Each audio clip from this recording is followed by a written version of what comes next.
Welcome to the MadHouse podcast, a safe place where we discuss the things that have been on our mind. So sit back, relax, as we dive deep down into the rabbit hole to see how far it goes.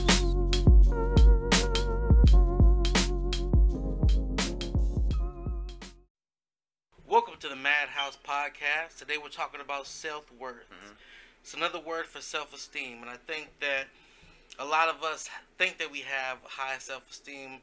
We try to view ourselves as being, highly capable, highly motivated. At least from my perspective, Yes. as an alpha, I like to consider myself an alpha male. That's just being in the military. You just consider yourself an alpha male. I don't think there's anything wrong with that. No. I think we do have our points of contention, and I think we are challenged daily on some of those self-esteem issues. So, one thing for me is when it comes to self-worth, I think that we put up with a lot of stuff when we're in delicate situations. As you Like, should. and when I say delicate situations, I mean specifically for myself. I think I put up with a lot of things in my last marriage because I had kids. So that's what I'm talking about when I mean a delicate situation. So Dealing with more than one person. yeah, it is like there's certain stuff that I feel like I shouldn't have to deal with, but I'll deal with them because is it worth the headache of getting into this argument, which maybe could have caused escalating problems, which say may have led to divorce, which I ultimately ended up getting divorced. We ended up there anyway. I ultimately ended up there, but you try to say, what, is it really worth the argument? Like, do I accept this behavior so that for the greater good? For the greater good, because I want to keep my family together. Like, I don't want to take this, but if I continue to go against the grain right now, is it worth it? Losing my family. So that's how I thought about it. Now, obviously, I got divorced. Yeah, you get tired of it. Yeah. It's easier to look back in hindsight and Yeah. be like, oh, well, we're here now, and you already got the divorce, so it's like, damn, I did all that, and I still got the same thing. Yes. But in that moment, you did what you thought was going to prevent you from getting to this point. So, I don't think that you're wrong. You just did what you felt was the right thing to do in that situation. Yeah, because obviously, I don't want to talk too much about, I don't want to, like I said, never want to talk down on anybody else because my ex-wife isn't here to defend herself. But there were certain things that I didn't feel comfortable with, or that itched me the wrong way. Like, they touched me the wrong way. I just didn't like them.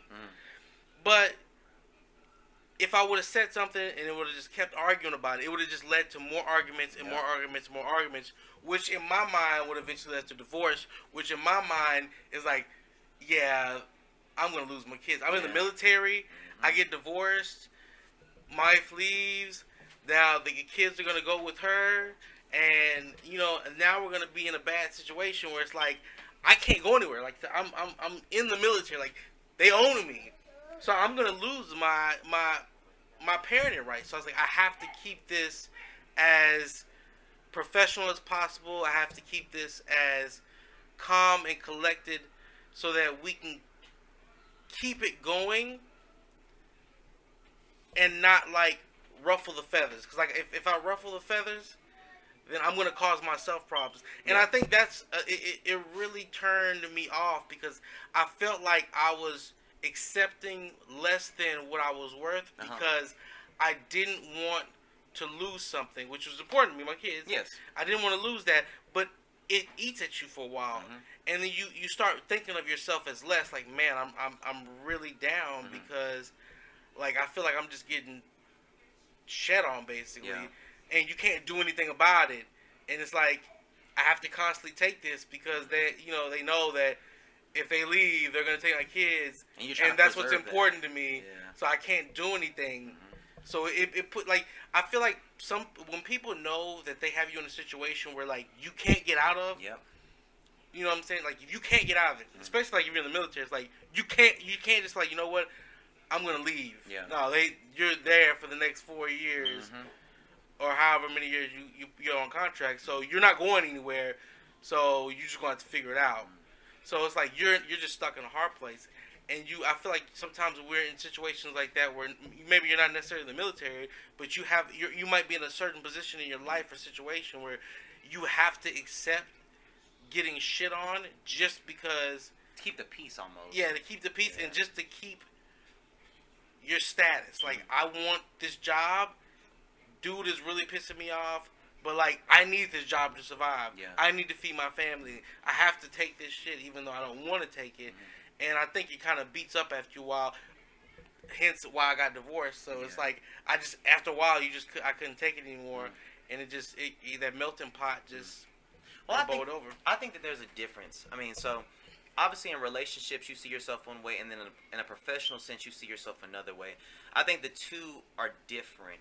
In a professional setting, it's like you'll put up with a lot more from your boss because this is your career, this is your job, this is what you do. Like, you get paid to deal with this type of stuff. So in a sense, I think it's easier to deal with those kind of things because it's like, all right, well, you signed my paycheck, so I'm getting money for doing this. So it's like, I can't complain too much. But you can still complain. You can, but who gonna listen? Because they like, okay, well, you getting a paycheck to deal with this, and you're like, well, yeah, I am getting a paycheck. So it's almost like a mute point. But like in your personal life, when you're dealing with something,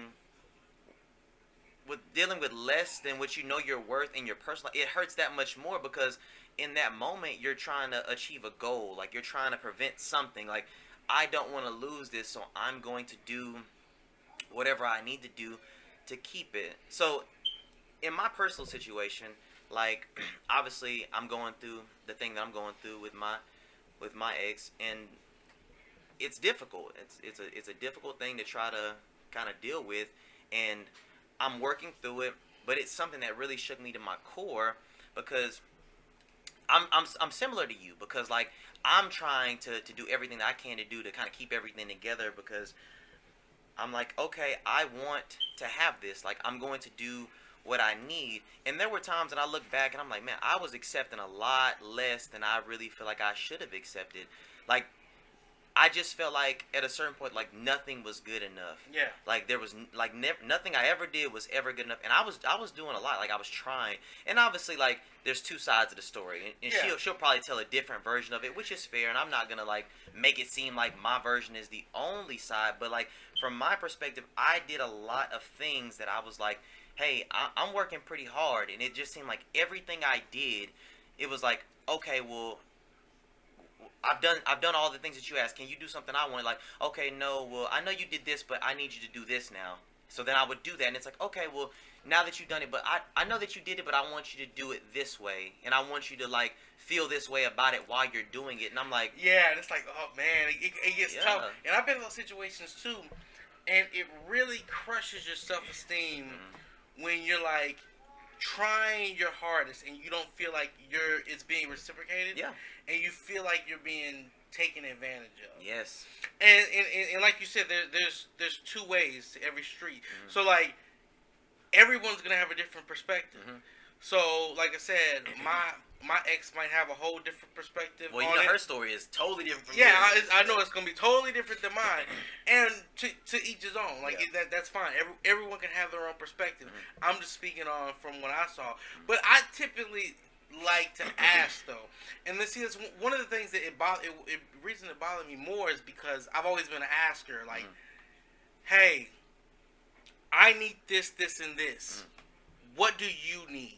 Yeah, like it's like communication. Like I'm an asker. I'm gonna ask you, and it gets frustrating when you don't tell me, and then you shit on me, and I'm like, but I asked you. Yeah. And it's like, now it's like, okay, I'm going through all this stress, and it's beating me down, and my self-esteem is low, and then it kind of bleeds over to other stuff too, because I would notice that, like I said, I would take a little bit more crap at work, or sometimes I would take less crap where I'd be just really agitated, and I would be like, I would snap really quick on people.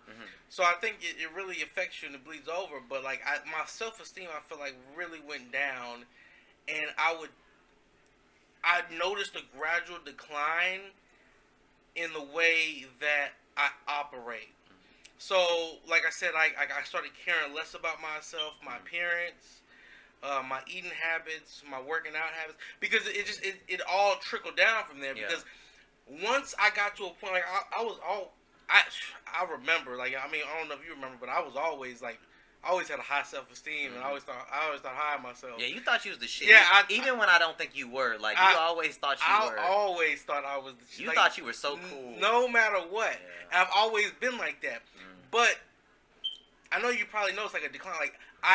Like after dealing with the stress that I dealt with for so many years, like I eventually got to the point where like everything just trickled down. Like I didn't care about my, like I said, my eating habits, my working out, like my just in my general health. Yeah.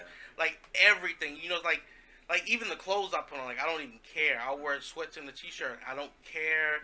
I wear flip flops. I don't even wear shoes. I don't care.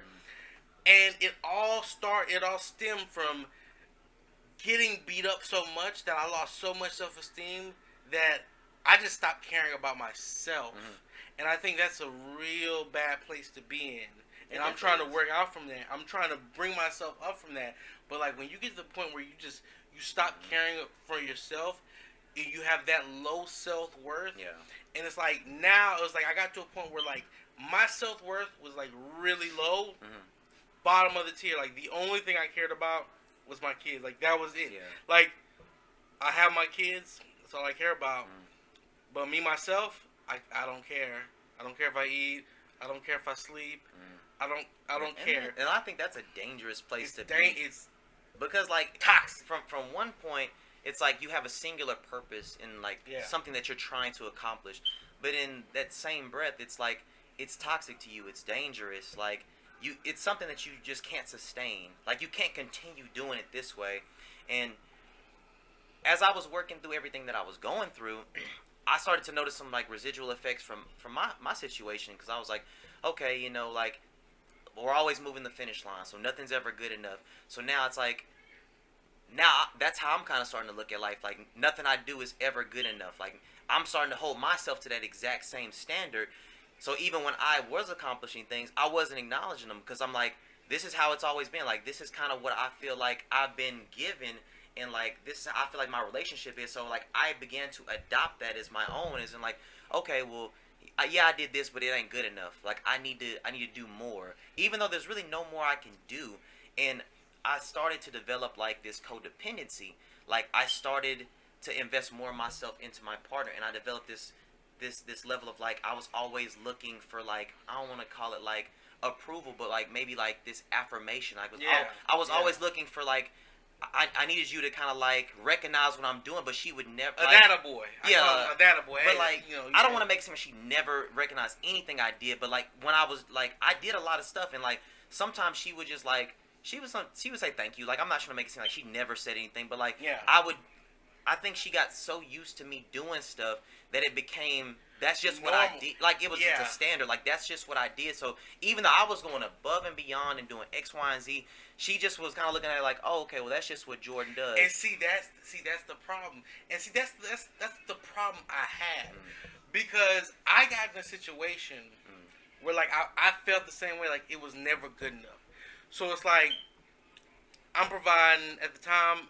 I'm providing for a family. Like we're doing it like a single income. Like I'm working, and she stays at home with the kids, and we ran with like for like 6-7 years. And it was like, okay, I'm going to work. I'm doing all of this. I'm taking care of the bills. You know, whatever. And I'm helping out with the kids. I'm like, it's crazy, right? And it's like, it's never good enough. Well, I want more. And this is at this point we were going on trips all the time. We're going to Legoland, California Land, Disneyland, Adventureland, Lego. We're going everywhere. We see SeaWorld. We're going on trips all the time. We're always doing stuff, and it was like never good enough. The kids need better name brand shoes, more name brand shoes. They need more clothes. They need more and more. I'm like, man. I'm like. Let's just chill out. Like, hey, you know what? We might not get this right now. Oh, the kid, they gonna have that. And it's like, now I'm like, okay, I guess I gotta go get it. Mm-hmm. And it was like, I was like, okay, well, I said, hey, maybe we need to chill out. So let's try to save a little bit more. My kids ain't gonna have less. Mm-hmm. And it's like, well, damn. Wait, okay, so now I gotta go get it. It doesn't seem like it's not really less. It's just like, yeah, it's the same amount, but it's just not the way exactly that you want it done. But like, that's already been established as the standard now. Like, but see, so I try to push myself to work harder and harder and provide those things. And see, once you get into that loop where you're constantly trying to like live to that ridiculous high standard that you can't live up to, but you're trying to keep pushing to appease somebody else, then it becomes unsustainable. Yeah. And that becomes the norm for them. So they say, hey, you did it before. If you're not doing it now, you're just being lazy. Yeah. And now you even feel like you work. You're like, man, I'm working hard. I'm trying to hustle. I'm grinding out here. And it's like, oh, 1 month it starts to hurt, and it's like, man, I want to take a little break. Oh, you just being lazy. You don't care about us. And now you're like, well, man, like you feel even worse, and it starts hitting at your self-esteem, and you keep pushing, and so you're like, okay, I'm gonna keep pushing. I'm gonna keep grinding. I'm gonna keep making it happen, and then it's like people start to lose an appreciation for it. And I say it like with my kids. I even noticed that. And I remember having a conversation with my pops, and I said, you know what? I want my kids to have everything that they want. I don't want them to want for anything. And he said, that's not good. You shouldn't do that. I said, I remember when I was a kid, I always wanted for a lot of stuff, and I wish I had it. I want my kids to have stuff. And I realize now that it really was unsustainable. Yeah. Because, like, now, my kids, they'll ask for something, right? So, my son asked for a game. I want the SpongeBob game. Okay, I get it. He plays it for 5 minutes. He's done with it. He ain't even playing it no more. He's over it. And so then he's like, okay, this is all right, but I really want the Minecraft game. So I'm like, I just got you the SpongeBob game. He's like, yeah, but I really want the Minecraft game now. I'm like, so I get that, and then he gets in like, I'd rather play Minecraft on my tablet instead of my Switch. So thanks, but no thanks. So it's like, my kids can sometimes have like a lack of appreciation because they're so used to getting stuff that it's normal for them. Yeah. Dad taking care of them is normal for them. Whenever they want something, they get it. That's normal. So when they don't get it, they're like, "Oh, Dad, you slacking." And so that kind of chops at you because you're like, "Man, I'm letting down my kids." And, but in your mind, you're like, well, my kids don't really appreciate nothing. Yeah. I want them to start learning how to appreciate stuff. So I'm going to give them less so they can learn how to appreciate stuff more and take care of what they have. Like I said, my kids have each been through 2 tablets. They have things. Yeah, they have things. Like, they've broken, like, I have an $800 iPad. They broke that. I had to get another one. Then they each got their own iPads. They broke those, and they got 2 more iPads. Like, Jaden had an iPhone. She broke that, and I was like, okay, well, I'm not getting another iPhone. Like, they've had so much nice stuff. But you've grown accustomed to that not being appreciated, and, like, I think that's a dangerous place to be in because, like, once you've done it in your relationship, like, once somebody starts to, like, I guess, depreciate the things that you do and they make them seem small, even though they're not. Like, you go above and beyond, and it seems like, okay, hey, I'm way up here, and it's like, okay, well, that's just what you do. If you fall short at just a little bit, it's like, now it's not, it's like, okay, well, hey, you're kind of slipping. And I'm like, well, I'm not necessarily slipping. You've just depreciated what I've done to the point where, like, you don't even acknowledge it anymore. And I'm like, okay, well, I'm still trying to live up to this expectation, this unrealistic expectation. And if I fall short in any type of way, shape, or form, it's like, now it's like you're condemning me. Yeah. And, like, those type of things really, really take a toll on you. And it does, like, and I remember that being one of the main issues in my marriage. I remember, like, I would always say, hey, look, I'm willing to go above and beyond. And, I'm the type of person, I don't need you to say, hey, thanks because you do all this and you're just awesome and you're taking care of it. Like, I don't want to hear that. Like, I don't care. Like, I'm just going to do it because I want to do it. you know, I said, but I expect like certain things. Yeah. Like when I go above and beyond and I'm taking care of like I expect like just bare minimum stuff. Like Yeah. if I say, hey, I need like an hour alone to chill. Can you get the kids? Mm-hmm. Like I expect that, and it's like, oh, well, I'm tired too. I've been having the kids all day. I'm like, I get it, Mm-hmm. but like, I need like an hour. Yeah. Like I just wanted to I need an hour to decompress. Mm-hmm. Can I get that? Like it's certain stuff like that where it's like I just expect like if I need that time, I just need you to just cut me that check. Say, hey, here's that time. And I think and so that's and when I couldn't get that when it's like when the stuff like that's what I wanted and like that was getting like nah you asking for too much. It's like well, hold on man. It's like I'm doing a lot. I want little stuff. Like I don't need like the oh we really appreciate you. I don't need the whole like to stroke my ego and say and, you know you're the best and you know I don't need that, but I do want like the little perks. Like when I come home, I just want that hour of nobody. Like hey, I'm gonna give the kids a hug and kiss, but I'm gonna go to the room and I'm gonna just decompress for like an hour, and then I'll come out and be in daddy mode.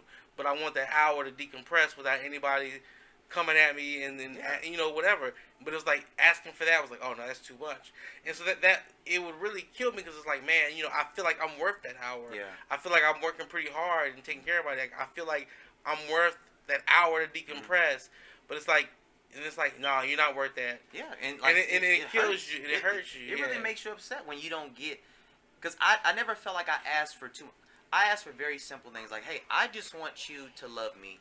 That's all I've ever wanted. Like just love me, make me feel like I'm a priority for you. Make me feel like you value me. Like because like when I go above and beyond, I do everything that I do. Like you know, I make your meals. Like I make sure that like you're eating all your meals. Like I make sure like not to say like I'm the only person that ever cleaned or did laundry. Like but I would try to do the little things that made things easy. Yeah. And it's like okay, cool. Like when you do stuff, like you want some type of like you want me to acknowledge it, so I do. Like and if there was ever a point that I didn't, you'd be like, well, hey, you know. When I walked in the house, you didn't give me a kiss. I'm like, okay, well, if that's something that you want, then I'll accommodate that. But then when I ask you for something, it's like, well, hey, you know, when I walk in the house, I want a kiss too. But then, like, when I didn't get it, it was like, oh, well, you know, I was tired or I was doing this. And I was like, yeah, but, like, I felt that same thing. But, like, you asked for it and you expected it. So you wanted me to do it. The funny thing is, and I realize this, and I always try to be real. I try to be realist. And I always say that, like I said, it's always a two-way street, right? Mm-hmm. But I've always been the type of person who says, you know, I can accept that I might do wrong, and I can accept that. But I said, I've been like that I've always been that type of person. But it's harder for me when there's people you deal with who won't accept anything. Yeah. Like they won't accept, like nothing gets under my skin worse than someone who just won't accept fault. Mm-hmm. Like. I'll say, hey, you know what? You did X, Y, and Z to piss me off, and I'm gonna. And then I also follow up with like, hey, I know I have issues too. If I have issues, tell me. Like, if there's something that, man, you know what? This is really getting under my skin. Like, I need you to work on this. Like, sit me down. Like, if I'm not receiving it, say, hey, I'm gonna pull you. I need to pull you to the side. Like, hey, we need to have a one-on-one. Like, this is really bothering me when you do this. I need you to change this because it's really bothering me and it's making me feel some type of way. Okay, maybe I need to change that. That's fine. And then when I come to you and say, hey, and I've always been a direct person. I'm a direct person. Like, if I'm gonna tell you what I want. And the reason and it's like you're like, well, you can be kind of an a-hole. So I'm like, I'm not trying to be a-hole. I'm gonna tell you what I want because I don't want there to be confusion. Yeah. Like I don't like for there to be like this. I don't understand. Like I'm gonna. It's not direct. And it's not like I'm trying to give instructions. Like you need to follow my instructions and follow them under my rule because I'm the boss. No, it's just I want things done a certain way. I'm gonna tell you how I want them done because this is what will please me. And that's it. So you understand. Now, if there's something you need done, Tell me what you want done and how you like it done. See, that's how I like to operate. I don't like to do the whole, well, You should know. You should and know. Like you didn't. You didn't see how I feel. Like, but like, I don't want it. Like I want you to tell me. I can't. Like that's how I am. Bro, like, I it's want hard. you to tell me. Don't assume that I know. Like I'm a direct person. I want a direct answer. Like I'm gonna directly tell you how I feel. I'm gonna directly tell you and what I want that back. and I want you to do that. And I want you to ask. Also say, hey, directly, this is what I want, and this is how I feel. And I feel like I feel like there's no confusion. But I feel like when you get to a point where like you have someone who's like, well, I just thought you knew, or I didn't want to say anything. And see, then now we have this conflict because I'm telling you everything I want. You're trying to keep stuff away, and so I don't know when I'm messing up, and you hold that resentment, and then it comes out later, and you're like, oh, well, you did this. Well, you never told me about that. But like, you, I didn't still know. have this expectation of it, and it's like, okay, cool. Like, you just wanted me to just know that right after. Well, you should know me, and I'm like, hey, listen, I told you this is what I wanted. So I was very direct, because I'm also direct. I'm like, hey, this is what I want. What is it that you want? You're like, oh, I don't know, or I'm not sure. So I'm like, okay. So one of the biggest things I ran into, that's because I'm a very direct person, I would say, hey, look, can you do this? But hey, can you do it like this? And I would say it multiple times and remind her, and she's like, you don't have to keep reminding me because I know what it is. Like, you've already said it one time. But then when it came to the action and it wasn't done, I was like, hey, why didn't you do this? She's like, well, why didn't you remind me? I was like, no, you actually got mad at me for reminding you, and I kept telling you, like, I'm going to keep reminding you. And see, that's the problem. Like, and then people think, oh, well, you just really bossy, and you really like. I'm like, it's not about that. It's like I'm just trying to keep confusion away. Like, give it back. I'm not sitting here like, oh, you don't have to give it back. Like, don't be scared to talk to me. Like, I'm not a scared person. I'm not gonna sit there and cower. Like, I don't know. Like, if I feel some type of way, I will tell you I feel some type of way. And I'm going to tell you what I think would be the solution to it. I'm not going to like, let me beat her. Like, how do I say? No, I'm just going to tell you how I feel because that makes me feel better. Yeah. You know, like, the only time I beat around the bush is when I talk to my kids. And that's just because I can't tell them how I feel all the time. Yeah. Because they're kids. I can't tell them everything because there's certain stuff they just don't need to know. Because dealing with adults is different from children. Like, and it's like, I need you to be... I want to be direct with you because I know that your psyche can handle me being direct. But, like, you can't get mad at me for doing something because I'm game planning. Like, if I'm telling you something multiple times, it's because, like, I think that you're going to forget it. And you get upset at me because you're like, well, you think I'm going to forget it. But then when you actually do forget it, I'm sitting there like, listen, this is why I was telling you multiple times. But you were mad at me for reminding you so many times. But at the end, when it doesn't get done, I'm sitting there like... And see, that's the problem. It turns into one of those things where it's like you build up this resentment and you keep it inside.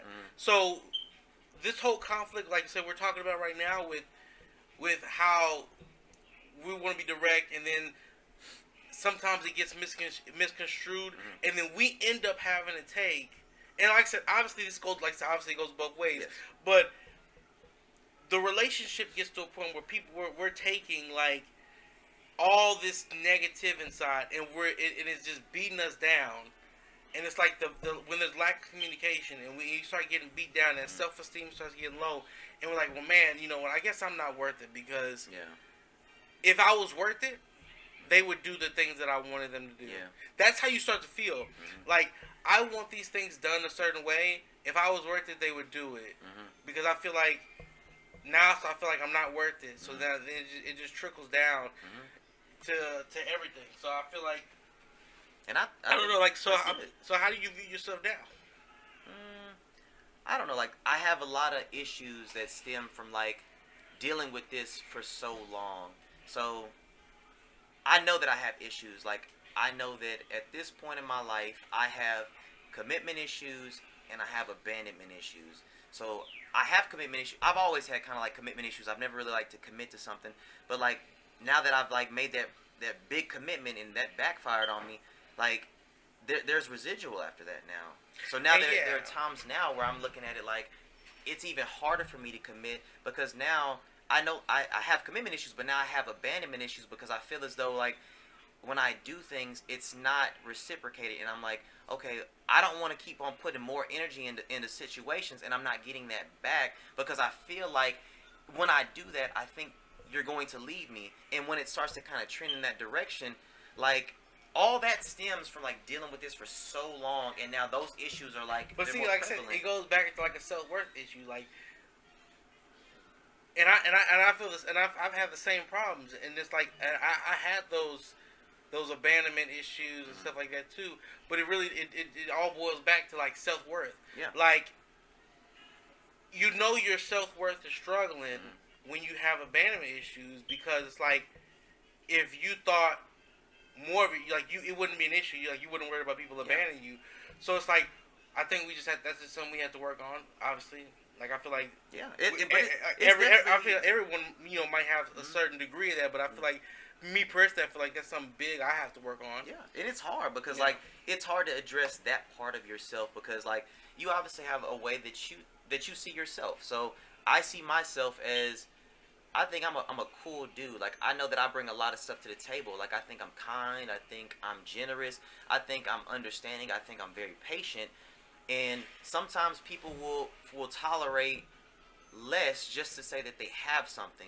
And I'm trying to avoid being in that place because that's a toxic place. Like putting up with things that you shouldn't put up with just for the sake of saying, okay, I'm going to do all this because I just want to have something. I just want to feel like something is mine. So I'm going to just put up with whatever. Yeah. And I think that, not to generalize, but I think a lot of women do that sometimes because they're just like, I don't want to be alone. Like I want to have something. And I can relate to those feelings because like I mean, and I think that's just a person thing, honestly. Yeah. Like, it's like, it's like people deal with certain stuff, because I think some people get in a situation like, man, this person is even if they're even a little bit interested, I'll deal with some crap just because, like, I don't want to be my own self. Yeah. And I think that goes both ways. Like, I feel like,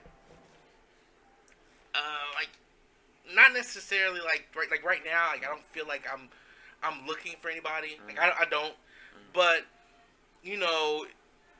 somebody throw a couple of wings my way, I might be like, well, I mean, I have been lonely for a long time. I have been lonely, and I might not like this about them, but I mean, I put up with that. But I feel like you shouldn't really put up. You should find someone that you can gel with, and that y'all can say, hey, you know what? We might have these disagreements, because you're never gonna have someone who's like perfectly in sync with you. You'll butt heads every now and then, but I feel like if both parties understand each other's self-worth and you respect that and try to maximize the amount of attention that you give each other, and so they know that, hey, they're giving me all my attention, I'm giving them all the attention I can give, to the point that's realistically possible, and we might disagree, butt heads every now and then, which is fine. But there's a mutual self-respect, then it's fine and it's healthy. But I feel like it's not healthy when you don't feel like that. When you feel like it's totally one-sided. And both parties might feel like that. That's totally fine. But when both parties feel like it's one-sided, I think that leads to a very dark and toxic place. Yeah. Which is, where I'm trying to get out of right now. And I agree with you. Like, I think that each party has to be responsible for knowing and acknowledging their own self-worth and establishing how they feel about themselves first before entering into anything. Because if you don't even have an idea of what you feel like you're worth, you're going to come into a relationship or any type of, it don't have to be intimate, but any relationship, you'll come in and you'll let the other person establish what your worth is for you. And, like, you don't want to do that. Like, you already want to come in with an idea of, like, this is who I am. This is how I see myself. This is what I'm willing to accept. This is what I bring to the table. You need to know all these things, and then you both of the parties can then begin to establish, like, what acceptable behavior is moving forward from that point. Because we all have issues. Like, we all have things from past relationships that we're either working through or healing from, or whatever the case is. But you have to be open about those things, and you have to allow yourself a level of vulnerability with the other person and say, hey, look, I have these commitment issues and I have these abandonment issues, and you have to trust that other person's not going to use those things against you. But at the same time, like, I have to come in knowing, like, hey, this is what I bring to the table. Like, what is it that you feel like you bring to the table, and if those two things mesh and we kind of gel, then like it's like cool, okay, we can move forward. But if you don't have that level of awareness for yourself, like now you're gonna come in and I'm gonna have to establish that for you, and like maybe that's not what you think is acceptable, and that in turn turns toxic, and now you're starting to have resentment towards me because you're feeling like I'm treating you a certain way that you don't think is appropriate. So having that discussion and like talking to one another, and I think communication is just so very crucial, that you have to have those kind of things, and like there has to be a mutual understanding as to what both parties want, what both parties will accept, and like, okay, hey, how can I enhance your situation? Because I don't want to ever go into a situation like this is kind of off topic, but like dating nowadays has become like, it's so cumbersome because like everybody wants to come into a situation, but everybody, I don't want to use general terms, but like sometimes, I'll just say it from my personal point of view, sometimes I feel like females can come into a situation already, like just they walk into a situation like, okay, like what can you do for me? And that's fine. I can understand that, because when I'm coming in thinking the same thing, I'm like, okay, how are you enhancing my situation? Like, you come in with this laundry list of like, okay, I want my man to be a man, I want him to pay for my stuff, I want him to, so now I'm sitting here like, I'm like, okay, you got this laundry list of things that you want, this is what I want. Like, I don't want to take you on as an expense. I want someone I could build with. I don't want you coming in like, well, I want my man doing X, Y, and Z, and I'm like, I want my girl to do this, and you like, well, I'm not doing that until you do this, and I'm like, okay, so wait, you come in with all these expectations, and you want me to check you all these boxes, but then before you do anything for me, you're like, check all these boxes, and then I'll do those things. I'm like, no, sweetheart, that's not how this thing works. So we're gonna end the show today, but that's actually a little preview into the next topic we're gonna have. This might be a multiple part series, but I think we're gonna dive deep into relationships, and I want to say the gender roles. Man, I don't know, but man. It's a little spoiler right there. That we get a little heat. We might get a little heated right there. So I think I'll cut it off there for today. But that's actually a little spoiler into the next thing we're gonna go into, gender roles. That's gonna be a multiple. That may have to tell you. Yeah. I don't know if it's gonna. We may not be able to do that. That might be a multi-series, but stand by for that one. That's gonna be good. That's gonna be a doozy. Like that right there, we could literally talk. So I don't even know if I want to do that anytime soon, because I need to kind of bring myself. I gotta work myself up to talking about that. Cause like, we could literally be talking about that for like weeks on end. Gender roles is gonna be a tough topic, but I want to thank y'all for coming out, and we'll see y'all next time. MadHouse out. Take it out. Thanks for tuning in with us today. Hopefully we were able to give you something you can use and take forward into your day. If you want to reach out to us with any questions, comments, concerns, or even topic requests, links are in the description. Join us back here again next week in the MadHouse. We appreciate you and where you are in your journey in life. And always remember, we're all quite mad here. You'll fit right in.